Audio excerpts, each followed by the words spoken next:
Welcome to my show, Close Encounters of the Blurred Kind, episode 9. So this is a follow-up on the last episode, which was about semi-retired golfer guy. Since that date, he had texted me every morning and every night, so consistency was good. But there was like a certain vibe about it, just kind of like a checking the box type of a thing. Anyways, in last night's text message conversation, I had asked him if he liked giving feet massages and massages because I really like that. And he had written only to good girls. And I was like, only to good girls? What does that mean? I think I'm a good girl. And he said, one that pleases me and is obedient. I thought, and I wrote, that sounds like some dominant submissive stuff. Like obedience is for animals or children. And I'm neither of those, guy.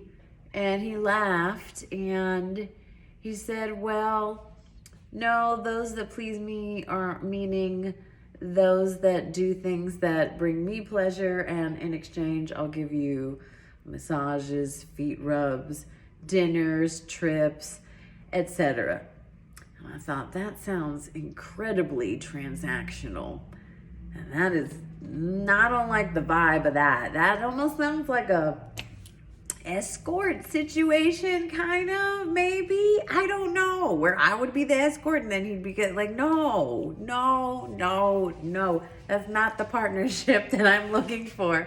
And at the time, I hadn't completely processed that. And I said, I'm starting to get intuitions of you that I'm not sure that we like the same things. And he said, like what? And I said, you seem like a spanker to me.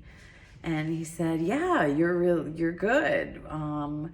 What else? And I thought, oh my God. So look, there's a big BDSM community apparently in San Diego, and I told him on our first date, I'm not into that. I'm not gonna judge people who want to do that, or like dominatrix, controlling, whatever submissive thing.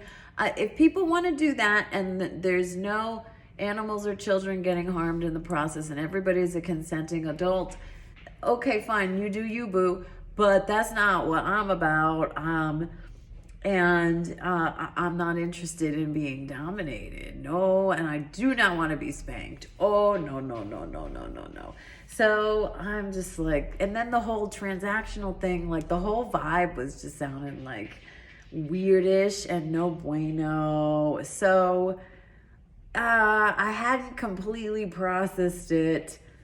But anyways, today I ended up messaging him, hey, could you give me a call when you get a chance? And he called me immediately. I said, oh, that was fast. And he said, well, it seemed like it was important. I said, it's not, but you said your time is important to you. I mean, everybody's time is important, right? So I'm just going to be honest that you seem really kinky, and I don't think I am like that. And I think I'm ultimately not what you're wanting because of the things you've told me. And he said, I wouldn't say I'm kinky. And I said, well, what would you say? And he said, I'm more into sensory deprivation. And I'm like, what does that mean? And he said, have you ever seen the movie 9 Weeks? And I was like, with Kim Basinger? And he said, yes. And I had seen the movie some time ago, but I said, yes.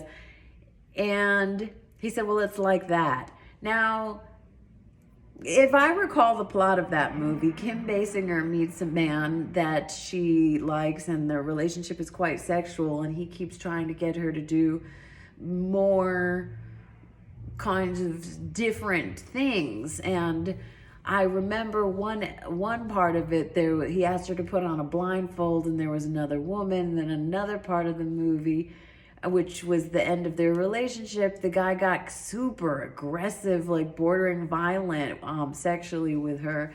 And it was not okay with her, and that was the end of the relationship, and that was the movie. Now, I didn't ask him which part of the movie he was referring, because I just remember the whole thing was like, oh, wow. And so I just was like, yeah, I don't like any of that. And he's like, okay, thanks. And I said, well, thanks for your time and everything. It was nice meeting you. And he's like, okay, bye. And he seemed like he totally didn't care. So I really made the right move because obviously, I mean, if he's semi-retired, I'm sure I was one in the rotation. And, you know, you know, I don't want to be so particular, but if one person is into dominatrix submissive stuff and the other person is not, that's not going to work. And I'm not judging somebody for that. Well, I kind of am a little bit at the timing in which these conversations took place. We went on one date, and then I just asked him if he liked foot massage, and then there was all this kinky stuff going on, and like this whole transactional conversation. And for even my friends who are into the BDSM stuff and kink and whatever you call it, I understand that a big part of that is building trust with the person you're doing it with, because right? Isn't that a thing? I don't know. Doesn't matter because I'm not into it. It's like people who like broccoli and people who don't like broccoli. It's not like either one of those people are wrong. It's just, you know, that's what it is. So I'm still talking to people, and that's okay. I feel fine about it. At least I got a good dinner out of that last situation. And yeah, I'll let you know. Keep you posted. Thanks for letting me process.